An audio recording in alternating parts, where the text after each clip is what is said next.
जय माता दी दोस्तों। आप सभी को नवरात्रि के तीसरे दिन की ढेर सारी शुभकामनाएं। आप सभी पर मां भगवती की कृपा सदा सर्वदा बनी रहे। आज हम सुनेंगे दुर्गा सप्तशती के पाठ का चौथा अध्याय। इस अध्याय में इंद्रादि देवताओं द्वारा देवी की स्तुति का वर्णन मिलता है। महर्षि मेधा बोले, देवी ने जब पराक्रमी दुरात्मा महिषासुर को मार गिराया और असुरों की सेना को मार दिया, तब इंद्रादि समस्त देवता अपने सिर तथा शरीर को झुकाकर भगवती की स्तुति करने लगे, जिस देवी ने अपनी शक्ति से यह जगत व्याप्त किया है और जो संपूर्ण देवताओं तथा महर्षियों की पूजनीय है। उस अंबिका को हम भक्ति पूर्वक नमस्कार करते हैं। वह हम सबका कल्याण करे। जिस अतुल प्रभाव और बल का वर्णन भगवान विष्णु, शंकर और ब्रह्मा जी भी नहीं कर सके, वही चंडिका देवी इस संपूर्ण जगत का पालन करें और अशुभ भय का नाश करें। पुण्य आत्माओं के घरों में तुम स्वयं लक्ष्मी रूप हो और पापियों के घर में तुम अलक्ष्मी रूप हो और सतकुल में उत्पन्न होने वाले तुम लज्जा रूप होकर उनके घरों में निवास करती हो। हम दुर्गा भगवती को नमस्कार करते हैं। हे देवी, इस विश्व का पालन करो। हे देवी, हम तुम्हारे आचित्य रूप का किस प्रकार वर्णन करें। असुरों का नाश करने वाली, भारी पराक्रम तथा समस्त देवताओं और दैत्यों के विषय में जो तुम्हारे पवित्र चरित्र हैं, उनका हम किस प्रकार वर्णन करें। हे देवी, त्रिगुणा त्रिगुणास्तिकमा होने पर भी तुम संपूर्ण जगत की उत्पत्ति का कारण हो। हे देवी, भगवान विष्णु, शंकर आदि किसी भी देवता ने तुम्हारा पार नहीं पाया।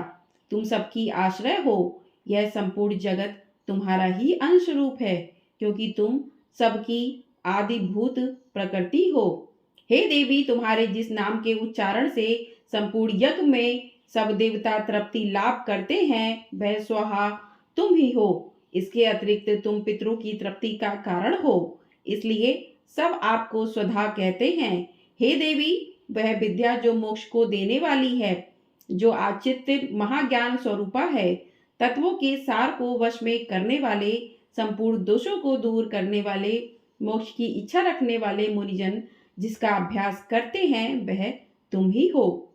तुम बाड़ी रूप हो और दोष रहित श्रग तथा यजुर्वेदों की एवं उद्गीत और सुंदर पदों के पाठ वाले सामवेद की आश्रय रूप हो। तुम भगवती हो।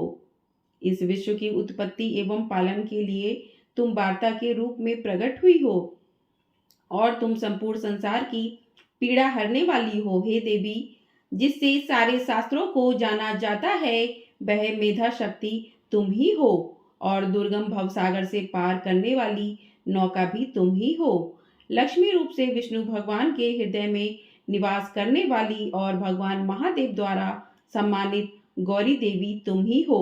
मंद मुस्कान वाले, निर्मल पूर्ण चंद्रबिंब के समान और उत्तम स्वर्ण की मनोहर कांति से कामनीय तुम्हारे मुख को देख कर भी महिषासुर क्रोध में भर गया। यह बड़े आश्चर्य की बात है। और हे देवी, तुम्हारा यही मुख जब क्रोध से भर गया तो उदय काल के चंद्रमा की भांति लाल हो गया और तनी हुई भौं के कारण विकराल रूप हो गया। उसे देखकर भी महिषासुर के शीघ्र प्राण नहीं निकल गए। यह बड़े आश्चर्य की बात है। आपके कुपित मुख के दर्शन करके भला कौन जीवित रह सकता है। हे देवी, तुम हमारे कल्याण के लिए प्रसन्न हो। आपके प्रसन्न होने से इस जगत का अबुद्धि होता है और जब आप क्रुद्ध हो जाती हैं तो कितने ही कुलों का सर्वनाश हो जाता है। यह हमने अभी अभी जाना है कि जब तुम अपने महिषासुर की बहुत बड़ी सेना को देखते देखते मार दिया है। हे देवी, सदा अभुदय प्रताप देने वाली, तुम जिस घर में प्रसन्न हो जाती हो, वही देश में सम्मानित होते हैं।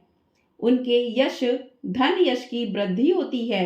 उनका धर्म कभी शिथिल नहीं होता और उनके यहाँ अधिक पुत्र पुत्रियां और नौकर होते हैं। हे देवी, तुम्हारी कृपा से ही धर्मात्मा पुरुष प्रतिदिन श्रद्धा पूर्वक यज्ञ करता है और धर्मानुकूल आचरण करता है और उसके प्रभाव से स्वर्गलोक में जाता है, क्योंकि तुम तीनों लोकों में मनवांछित फल देने वाली हो। हे माँ दुर्गे, तुम स्मरण करने पर संपूर्ण जीवों के भय को नष्ट कर देती हो और स्थिर चित्त वालों के लिए के द्वारा चिंतन करने पर उन्हें और अत्यंत मंगल देती हो। हे दरिद्र दुख नाशनी देवी, तुम्हारे सिवा दूसरा कौन है? तुम्हारा चित्त सदा दूसरों के उपकार में लगा रहता है। हे देवी, तुम शत्रुओं को इसलिए मारती हो कि उनके मारने से दूसरों को सुख मिलता है। वह चाहे नरक में जाने के लिए चिरकाल तक पाप करते रहे हो, किंतु तुम्हारे साथ युद्ध करके सीधे स्वर्ग को जाएं, इसलिए तुम उनका वध करती हो। हे देवी, क्या तुम दृष्टिपात मात्र से समस्त असुरों को भस्म नहीं कर सकती? अवश्य ही कर सकती हो, किंतु तुम्हारा शत्रुओं को शस्त्रों के द्वारा मारना इसीलिए है कि शस्त्रों के द्वारा मरकर वे स्वर्ग को जावे। इस तरह से हे देवी, उन क्षत्रियों के प्रति भी तुम्हारा विचार उत्तम है। हे देवी, तुम्हारे उग्र खड्ग की चमक से और त्रिशूल की नोक की कांति की किरणों से असुरों की आंखें फूट नहीं गईं। उसका यह कारण था कि वह किरणों से शोभायमान तुम्हारे चंद्रमा के समान आनंद प्रदान करने वाले सुंदर मुख को देख रहे थे। हे देवी, तुम्हारा शील बुरे वृतांत को दूर करने वाला है और सबसे अधिक तुम्हारा रूप है, जो ना तो कभी चिंतन में आ सकता है और ना जिसकी दूसरों से कभी तुलना ही हो सकती है। तुम्हारा बल पराक्रम शत्रुओं का नाश करने वाला है। इस तरह तुमने शत्रुओं पर भी दया प्रकट की है। हे देवी, तुम्हारे बल की किसके साथ बराबरी की जा सकती है, तथा शत्रुओं को भय देने वाला इतना सुंदर रूप भी और किसका है? हृदय में कृपा और युद्ध में निष्ठुरता, यह दोनों बातें तीनों लोकों में केवल तुम्ही में देखने में आई हैं। हे माता, युद्ध भूमि में शत्रुओं को मारकर तुमने उन्हें स्वर्ग में पहुंचाया है। इस तरह तीनों लोकों की तुमने रक्षा की है, तथा उन उन्मत्त असुरों से जो हमें भय था उसको भी तुमने दूर किया है। तुमको हमारा नमस्कार है। हे देवी, तुम शूल तथा खंडक से हमारी रक्षा करो, तथा घंटे की ध्वनि और धनुष की टंकोर से भी हमारी रक्षा करो। हे चंडिके, आप अपने शूल को घुमाकर पूरब, पश्चिम, उत्तर तथा दक्षिण दिशा से हमारी रक्षा करो। तीनों लोकों में जो तुम्हारे सौम्य रूप हैं तथा घोर रूप हैं, उनसे हमारी रक्षा करो, तथा इस पृथ्वी की रक्षा करो। हे अंबिके, आपके कर पल्लवों में जो खंडक, शूल और गदा आदि शस्त्र शोभा पा रहे हैं, उनसे हमारी रक्षा करो।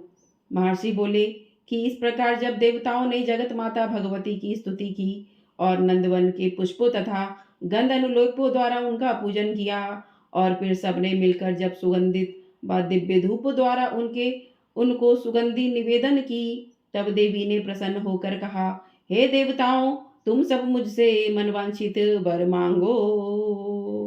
देवता बोले, हे भगवती, तुमने हमारा सब कुछ कार्य सिद्ध कर दिया।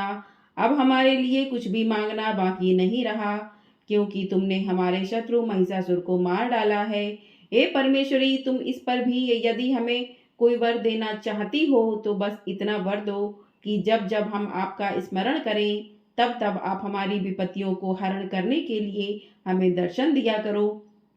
हे अंबिके, जो कोई भी तुम्हारी स्तुति करे, तुम उनको वित्त, समृद्धि और वैभव देने के साथ ही उनके धन और स्त्री आदि संपत्ति बढ़ावें और सदा हम पर प्रसन्न रहें।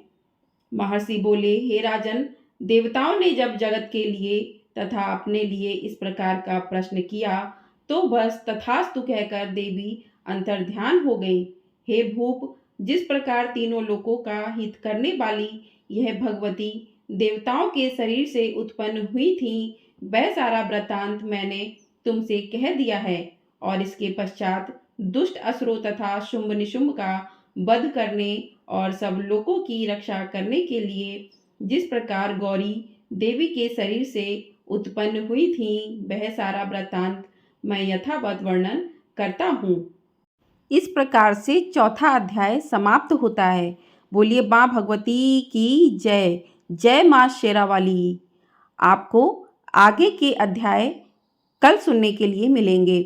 हर दिन आपको यहाँ पर दुर्गा सप्तशती के पाठ के अध्याय सुनने को मिलेंगे। तो आपने चैनल को यदि सब्सक्राइब नहीं किया है तो चैनल को सब्सक्राइब अवश्य कर लें। और बेल आइकन प्रेस कर दें, जिससे आपको मेरी आने वाली वीडियो तुरंत ही मिल जाएंगी। बोलिए जय माता दी।